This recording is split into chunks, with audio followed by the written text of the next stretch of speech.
Hi, everybody. Welcome back to Restoring the Soul. It's Michael, and today a return guest on the program, my new friend, Bette Dickinson. So, right from the start, I want people to know about all that you do because I met you at the Apprentice Gathering, which our group has been a part of for 5 years now. We had a lovely conversation over breakfast. And then I really got to know your work through your website, and you were on the podcast once before talking about Advent and your Advent series. But you have a brand new book out. I'm going to hold it up for those that are watching on YouTube. The Art of Vinemaking, Spiritual Flourishing in a Productivity Driven Culture. The Art of Vinemaking. So that's where I want to go deep into today. But again, calling people to go to your website because you've got amazing artwork. I particularly am fond of the Celtic Way art that you have done. And let's start with this question. Most listeners will know of John 15 because I am constantly harping about John 15 and the metaphor where Jesus talks about our union with him as the vine and the branch. But what is vine making? Good question. So I was trying to spin off the idea of winemaking because winemaking is an intentional art. And I chose winemaking because I think in the spiritual formation journey of seeking to abide in the vine, we are always in process. And so the idea of winemaking is God's intentional creative process to help us to be unfold into who we are, and the work that goes into, as he is the father vine dresser, the work that goes into cultivating us to become more like Jesus, the true vine, as his branches. I love the fact that you referred to the winemaking and the vine making, and I was going to make a joke about how Christians, it wouldn't be acceptable to have a book about winemaking, although, all those Baptists that secretly secretly drink wine without saying anything. Um, that that the process is one that is highly relational and that it is a process. So it's one thing to hear about the teaching about what it means that Jesus is the vine and we're the branches. But the thing that I loved about the book is that you unpack it and use the process of winemaking and grapes and the vine as the literal metaphor, not just as a one time metaphor, but in all the different stages of vines and grapes and winemaking. And it was a beautiful parallel. I mean, it was uncanny when you really unpack that. And here's the cool thing that I want listeners to know: you are not a person that just went and read a book. You met Dave. And tell the story of meeting Dave and what Dave is and how that relationship developed and how this book came to life. Yeah, so several years ago in 2019, I was commissioned to do a painting and a devotional piece on John 15. And I thought, wow, that would be amazing if I could actually meet a real vine dresser, somebody who actually tends vines, because I could write about this, but I don't have any idea what goes into pruning or cultivation. And because I live in Traverse City, we are a growing wine region.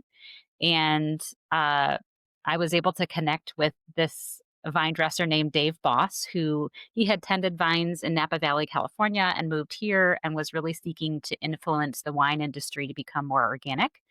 So the way that he tends vines is actually very more similar to the way they would have in Jesus's day, because he doesn't have large machines or fertilizers, or it's not industrialized. And so when I met with him, I had told him I wanted to get pictures of the vines for source images for this painting. But in reality, I was like, I have so many questions for you because we read this passage all the time. And many of us don't have the opportunity to actually talk to someone who tends vines. And so when I met with him, one of the first questions I had for him was, what do vine dressers pay attention to when tending vines? And what he said shocked me, because he said, well, actually, good vine dressers don't pay much attention to the fruit. They pay attention to the health, the quality, and the vitality of the vine. And if you pay attention to those things and do good work in the cultivation and the seasons leading up to it, good fruit, good quality fruit will be the natural overflow, which was just mind blowing for me, especially in the ministry world and in our culture in general, we often think about fruit all the time. It's always about the fruit, and it's always about kind of more quantity. But what he began to teach me was that it's actually more about quality. And especially in the winemaking world, which is interesting that Jesus again chose a vine, because it's deeply about quality that you're trying to get out of the vine, not necessarily the quantity, the amount. And so it really began this 6-year journey of meeting with Dave in the vineyards in every season because I was so hungry to learn more. After he said that one thing, I was like, "Well, wait, how does this even work? What do you mean it's not about the fruit? Like how what goes into the process in all of the seasons of sort of life, death, and resurrection leading up to harvest?" And harvest is just a few short weeks. So it began this process of just, yeah, meeting with him and learning more and us developing a friendship and him influencing me and me influencing him. And it's been a beautiful journey. And you really unpack that, chapter after chapter as that relationship evolves and as your knowledge and understanding evolves of, it's almost like as I read through, I remember there was this sense of every chapter. It's like, okay, here's what you learned with Dave, and you went out again into the fields and to the vines. And then the next chapter, it's like, and then the next stage. A very easy read in that sense that it's not bogged down in theological heaviness, but it's really, there's wonderful prose that you've written, but with deep theological truths. I really appreciated that. You said, and I actually quoted you when I gave a talk at the Apprentice Gathering about somewhere around the end of the first chapter. You said, of all the plants that Jesus could have chosen to represent this relationship with him, the one that he chose was the vine, and it's one of the most high maintenance plants. And then you posed the question, so what does this tell us about God? So, what does this tell us about God that he chose the vine?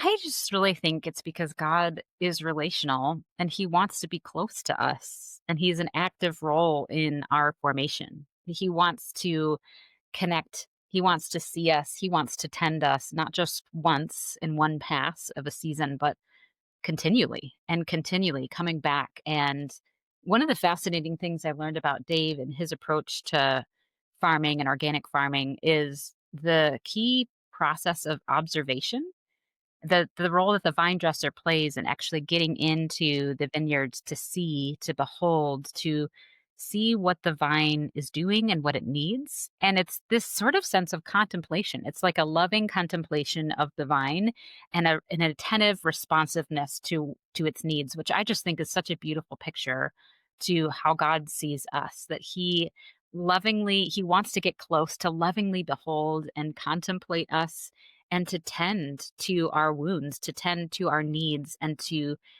be responsive in relationship to us, which I just think is so so beautiful. And yeah, other plants you can just prune one time and it's pretty much done. But as Dave had told me, he goes through in the growing season 8 to 10 different times during the growing season to prune it, to water it, to sucker off the leaves. All these kinds of things are part of the growth process, and I just think that's fascinating. It makes me think of the idea of attunement because, I had written Sacred Attachment, and that came out about 6 months before your book. And uh, I like to think of the meta story in Scripture from Genesis to Revelation as God saying, "I am a God who's not distant, who's not far off, but I'm actually attached to you. I'm closer than you think," and that attachment is indivisible, like the vine and the branch. There's nothing in John 15 that says He makes the branches go away. It's talking about pruning and allowing those branches to either grow back or to allow the fruit to proliferate. But God is really a God who's attuned to us. And the way that you describe that what it tells us about God is that God's a God, he's the parent that says, I've got my eye on you. And it's Mhm. not to look for you to get into trouble, but it's to see you flourish and to do everything I possibly can for you to grow up and to live more and more in the fullness of this vine and branch relationship. Yeah, and I would say too, even leaning into that in not God doesn't approach us in a punitive way, like you were saying, of just sort of looking for where we've gone wrong, but is more proactive. And that was a fascinating thing I learned, the difference between sort of organic farming and industrial farming, where industrial farming is often about fixing problems and sort of managing Mm. outcomes, right? And I think sometimes we have the vantage point that God looks at us that way, that he's like a boss that's trying to put the squeeze on us for more. and is looking for where are we making mistakes or where are we causing problems or where are we needing to be controlled to be more effective, right? Whereas what I learned from Dave that just really shifted my vantage point of God is this vantage point of love and contemplation, where he says of these vines, I'm not mad at you for, needing to be pruned back more or needing to even the fruit to come off in this season. I'm going to do everything in my power to help you thrive, to help you flourish for the long haul. And he has this sort of long view of sustainability, of health and healing and quality that is so different, I think, from what our culture tends to think about God, right? That he sees us and he takes this long term perspective, even in the pruning, to say, I'm going to cut these things away, trusting that that's what you need in order to heal. That's what you need in order to grow your roots down deep, and that I might not see the fruit in this season, but it might be 2 or 3 years down the road that I'm doing this so that you can heal and be healthy and flourish, and that the overflow of that flourishing is this quality fruit, not the other way around. I love how you talked about the roots down deep. One of my favorite passages is in Ephesians 3:16, where Paul prays, my prayer for you is that you'd be rooted and established in God's love. And right behind me, just like you have your own artwork, which is the seed sprouting. And then in that, I don't know I know a diptych and a triptych. I think that would be a quad tip, when you're Yes. four pictures together. But, Uh-huh. so I have a piece of artwork where it's just roots that are going down to the ground, and the roots are painted on the glass and then behind. So it was a relatively inexpensive piece of art, but it's multidimensional. It's really cool. So I like to do the podcast in front of that. Can we just define something before we go any further?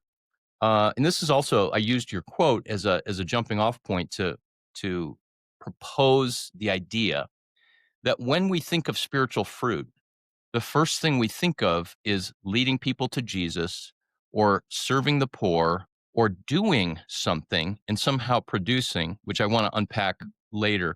But first and foremost, fruit is spoken of as something internal, the fruit of the Spirit, and that has to happen and that has to grow before anything else. Therefore, the fruit that God is producing in all of this winemaking and vine making is love, joy, peace, patience, kindness, gentleness, goodness, faithfulness, and self-control, plus all the other fruits of the Spirit that aren't listed there, like compassion and all of those uh, qualities of God's truth, goodness, and beauty. But would you agree that the fruit, it's like that's what God wants to do in us? He wants to make us joyful. He even said in John 15 that I'm telling you this so that you would have joy. Mhm. Absolutely. And it's funny because when I talk about this with people, I don't know if you've heard the Uncle Charlie song. With No, it's a silly kid song, but it's like, "The fruit of the spirit's not a coconut. The fruit of the spirit's not a coconut. If you wanna be a coconut, you might as well hear it. You can't be the fruit of the spirit." And it's this silly, playful song to teach kids that the fruit of the spirit isn't something tangible that you can see like a coconut, right? And I think we need an adult version of the song that says, "Okay, the fruit of the spirit isn't a crowd. The fruit of the spirit isn't an applause. The fruit of the spirit's not a product. It's not something you produce. It's the overflow of who you are becoming as you become like Jesus. And that expresses itself in tangible ways, like you'd said, like caring for the poor and leading people to Jesus. But the first fruit, sort of the overflow of us abiding in Jesus, is that we become like Jesus. And that as we become like Jesus, we do the things like Jesus. But yes, the first thing is this internal transformation that deeply comes from the roots of our abiding. And yes, I agree. And I think that it's a difficult shift because I think we often think about fruit in terms of numbers too, and even our right, right. performance, and so we evaluate people like we do machines by their output, whereas that's just not how God views us.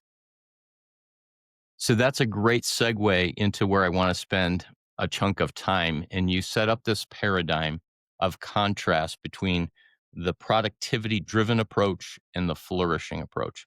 And I'd literally like to go down this list and maybe Sure. do what I did once with a guest called the lightning round, like on a game show where you just Oh, give a couple of words about each one. But so this is kind of a flourishing approach versus productivity. The first one is, well, let me just allow you to comment first of all, you've touched on it already. Why this contrast, and why did you feel it was important to spell this out at the beginning of the book before you get into the stages and the process of growth? Yeah, I think because, like all of us, we come to the scriptures with a cultural lens, right? And I think, in particular, in Western culture, we're very formed by the Industrial Revolution, which focuses a lot on outcomes, focuses a lot on efficiency, success, numerical growth, sort of uh, linear growth as well, that it's sort of like we always need to be having a growth chart going up and to the right. And I think that can shape our view of fruit when we talk about it, or when we talk about what's the goal that God is after here. And I think that contrast is critical, because if we are constantly being shaped by a productivity driven culture, then we will often shift that into our spiritual life and our view of God, ourselves, and one another. And I think that we need this mindset shift, because it is so countercultural, and we need to make sure we're understanding the water that we're swimming in and how it's different than the way that Jesus has designed it and his approach and desire for us. Thanks for that. So the first contrast is in the flourishing approach, it's quality, productivity driven approach, it's quantity. So you want me to lean into that? What does that mean? Yeah, yeah. You can just say like a sentence or two for each one. Yeah. So God cares more about the quality of our relationships and the quality of who we are becoming and our character, more than the quantity of the things that we produce.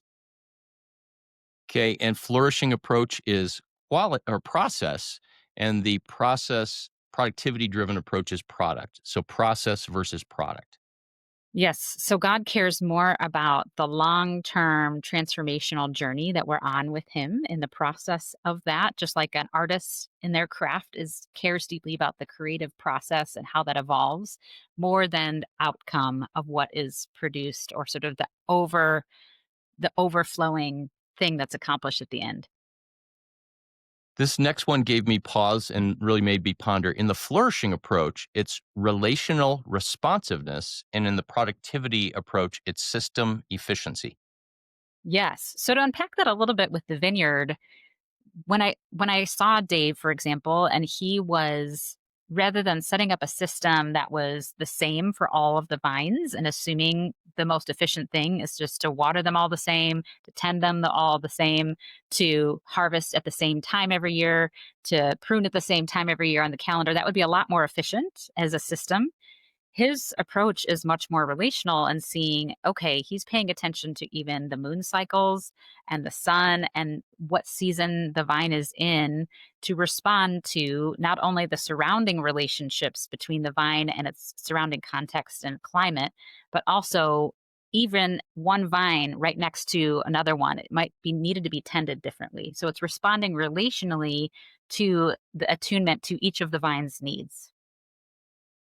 Makes me think of a parent who has 5 kids or 3 kids, and Yes. and and you can't parent number 2 and number 3, generally speaking, the way that you parented number 1, That or is at least so that's been true. my experience. You've Yes. gotta be attuned and, treat them like individuals, or you're gonna actually do damage.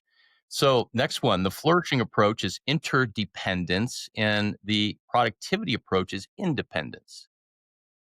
Yeah. So interdependence is trusting that it's more about the relationships between the vine and the branches, is that's one interdependent relationship. But then the entire surrounding vineyard system of the other plants around it, the climate, the sun and moon and rain, and all of these things have this reciprocal relationship with one another. And that even cover crops, for example, that are planted next to vines will infuse different nutrients that the vine needs. And so, in a similar way, God has developed all of creation to be interdependent, and that we need reciprocity in our relationships with one another, that you can nourish me in a way that I need, and that I can nourish you in the way that you need.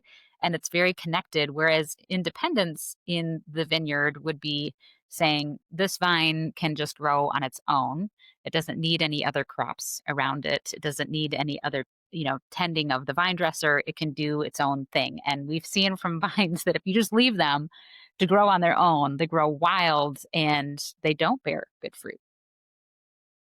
I won't go through the whole list, even though it's fascinating and it's on page 10 of the book, this matrix that you put there, but just a few more. Collaboration under the flourishing approach and hierarchy under the productivity approach.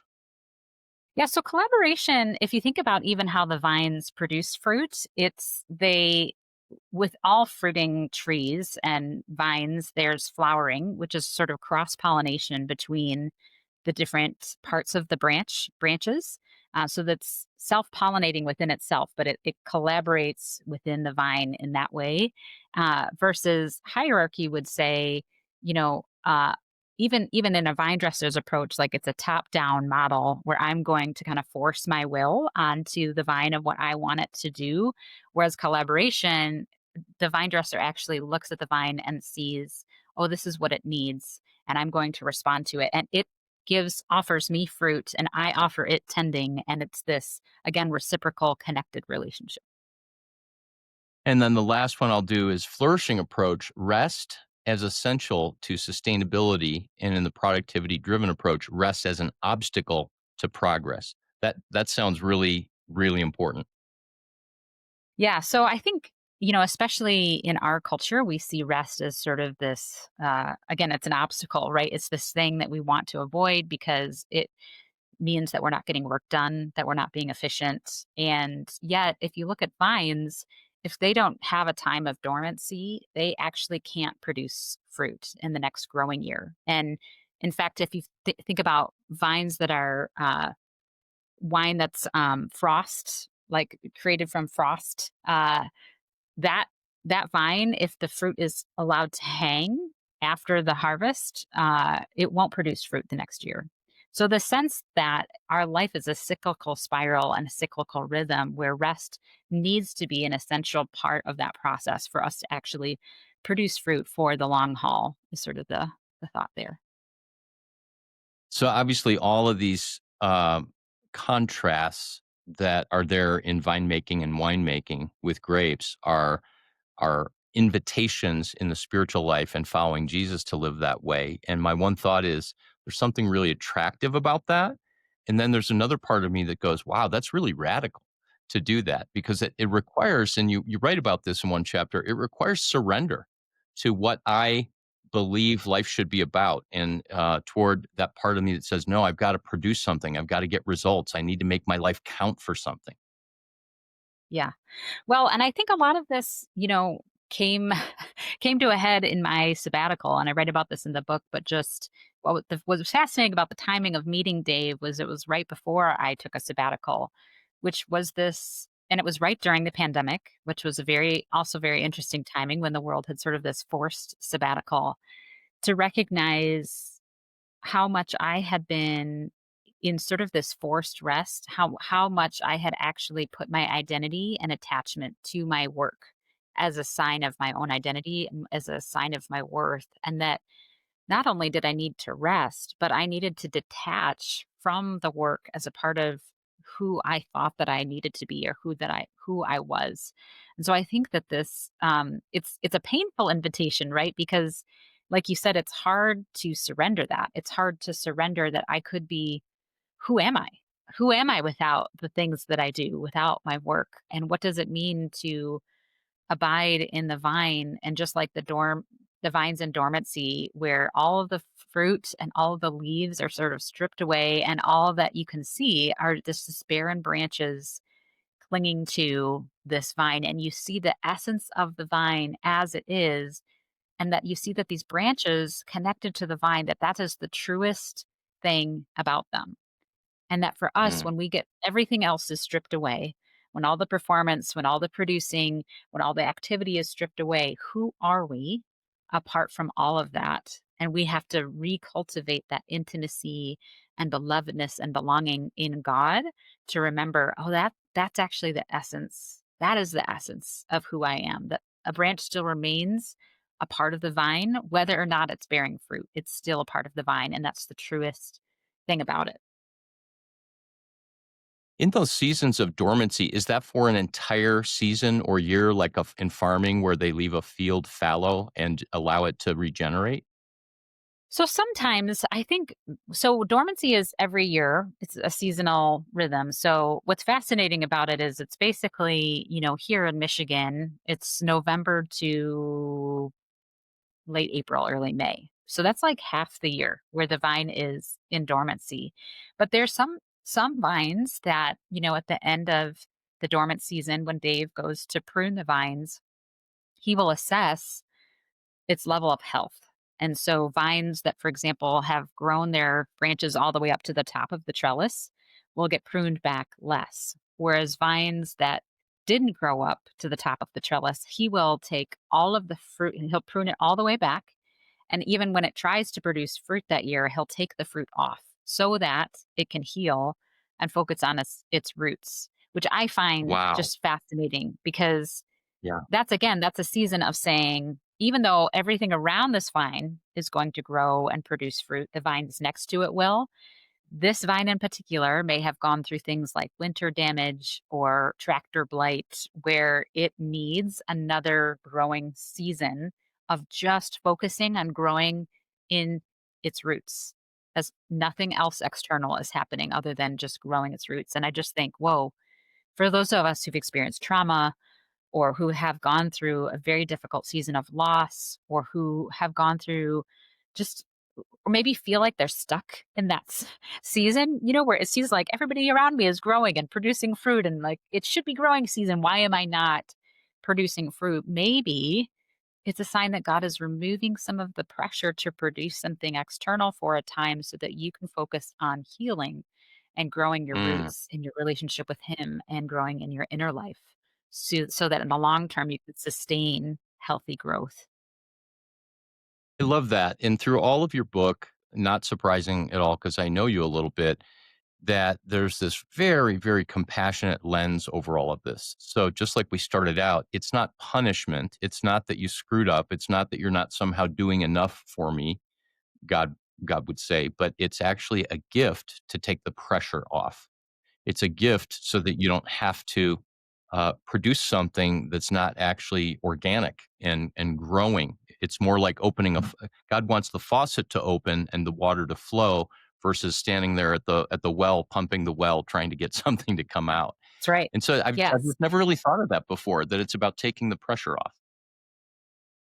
Yeah, and I think we put a lot of pressure. We put plenty of pressure on ourselves. The last thing we need is to feel like God is also putting pressure on us, because we just Yeah. feel that in our culture of the comparison to other people and their successes, whether it's the growth chart of somebody else's ministry or the growth chart of somebody else's business, that we can feel like if we aren't growing exponentially in some external way that we're a failure.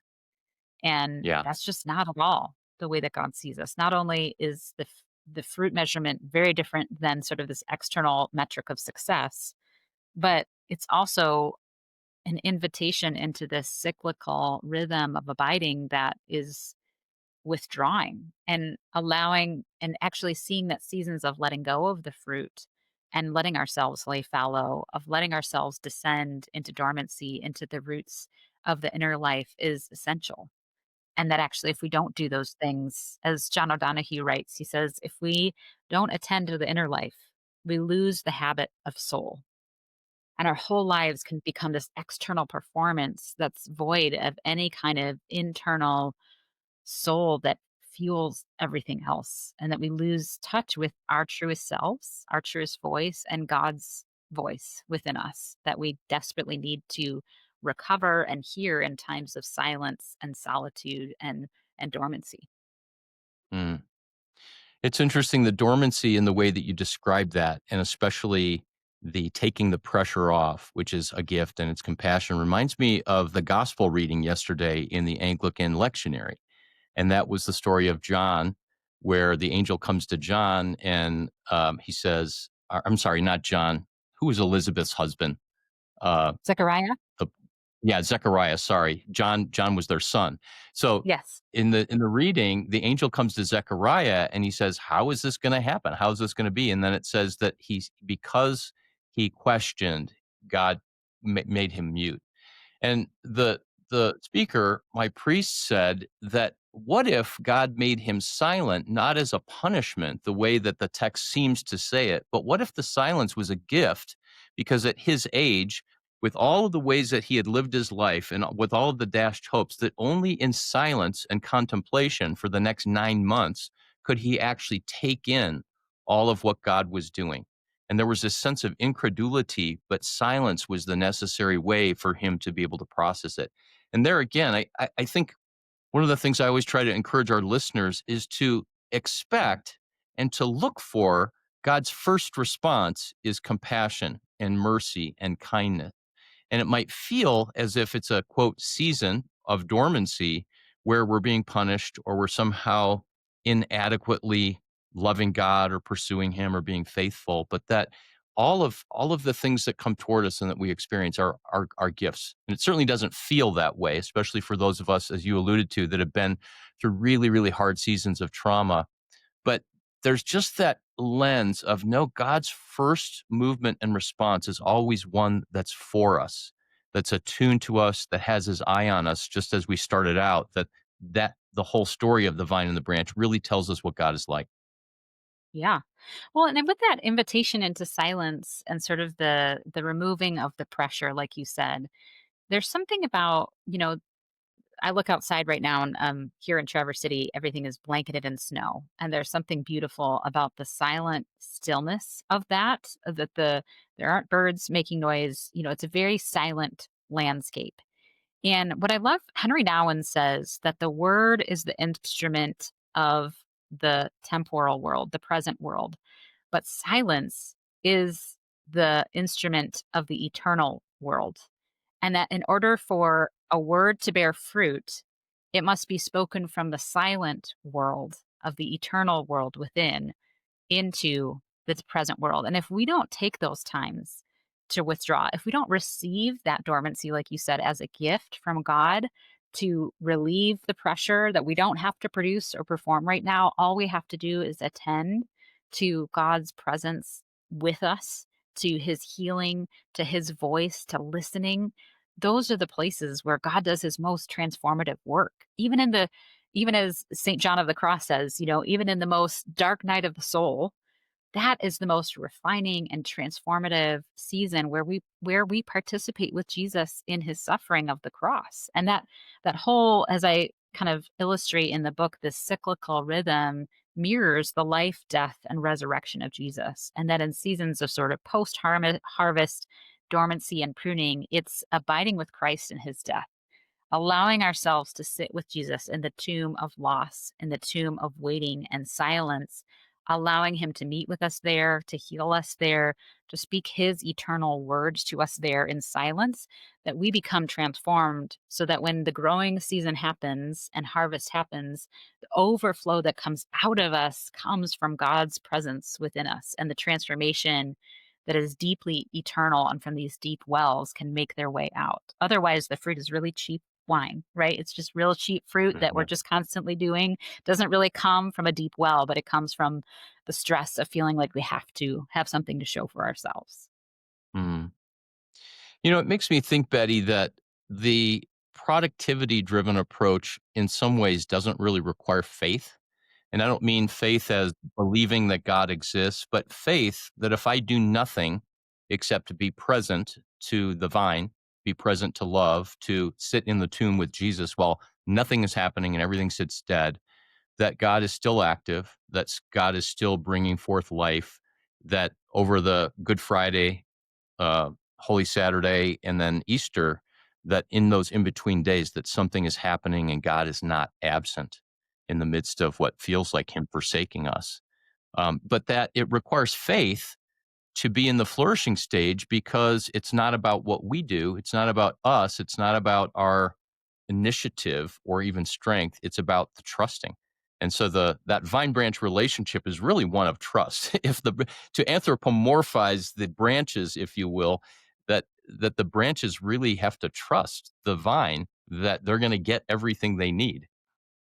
That's right. And that's a fascinating thing even about pruning itself, because if you look at pruning from an external vantage point, what happens is, Dave has shown me, he cuts off the branches that bore fruit from the last harvest season, right?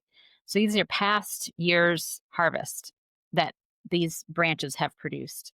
And it's a trust that there is a source on the inside of the vine that is eternal, that is Mm, bountiful, that is multiplicative, that if I let go and surrender and trust God cutting away these branches from past harvests, that there's something from within the roots that will come forth in its time and even will be greater than we could even put up with or manage in the growing season. So even after pruning, Dave still goes back and he's suckering because he's saying this internal resource is abundant.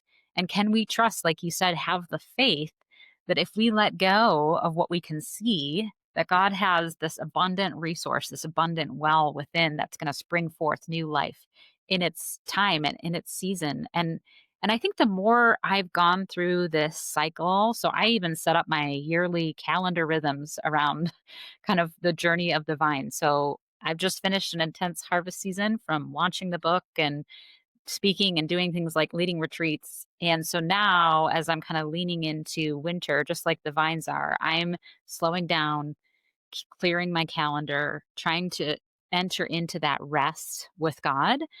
And the more I've done that, the more faith I can have, right? When we see, oh, this isn't a waste, right? This isn't a waste to spend this time to withdraw, to be silent, to be still, because I see the fruits of it later, right? And every time through, I'm amazed at how God meets me.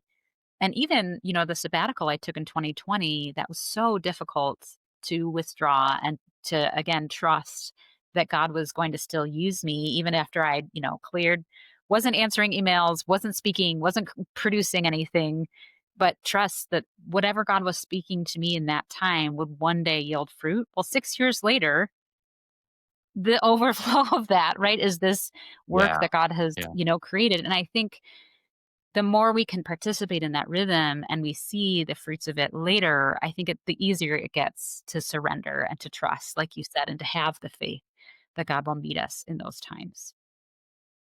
You used the word overflow in there, and there's no overflow in Psalm 23:5. It says, "My cup overflows," and there's no overflow apart from the green pastures, the quiet waters, and the walking through the valley. Those times of what feel like isolation and times of being, no pun intended, but kind of put out to pasture, if you will. The last topic I want to touch on, and then I want to give you a chance to talk about your online courses and your cohorts that you do around the art of winemaking. But the chapter that was a little bit surprising to me, and not like, oh, I can't believe she included that, but as I'm paging through, it's like, oh, the stress of ripening. And I forget what the chapter was called, but you wrote about how there's actually in it, and it includes the dormancy and everything, but really that ripening of the fruit is there. And then you talk about the different kinds of stress that we experience. So talk about the stress of ripening first from a winemaking perspective.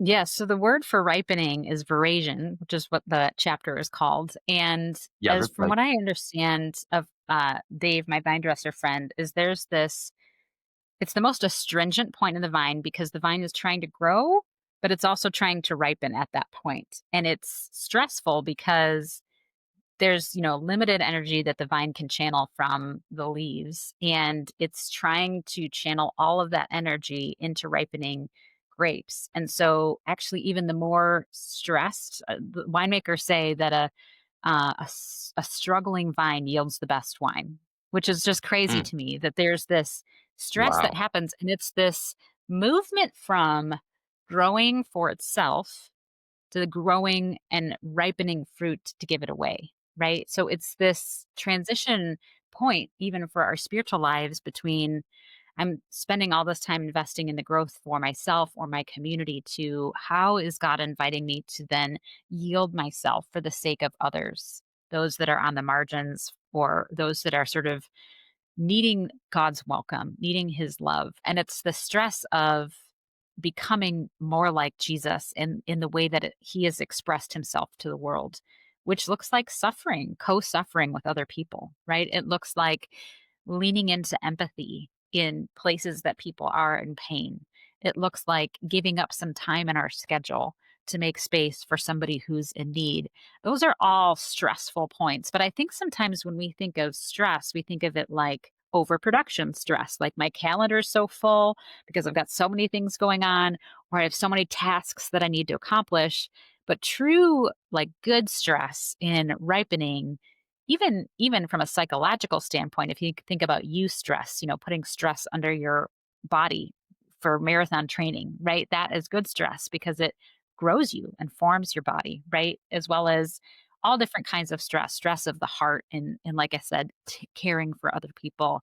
Those are the kinds of things that ripen good quality fruit that looks like and tastes like the kingdom of God and that looks like Jesus. That when the world experiences fruit that has ripened out of that kind of stress, tastes it and says, like, they've saved the best for last. This is truly a taste of heaven on earth. I love that. They've saved the best for last, and we're meant to be that kind of compelling, winsome sense of, "Oh, wow, this I want what they've got." So, Betty, talk about, we talked at the beginning about your website, and you have put together online courses, and you have cohorts, and you have a lot of product that are your artwork, and your book on Advent. There's breath cards that you have, so many things. But specifically for those who are listening to this podcast and who are going to get the book, talk specifically about the courses and the cohorts, because I think people are really hungry, not just to get information and to read the book, but how can I be in a community? How can I participate in this with other people?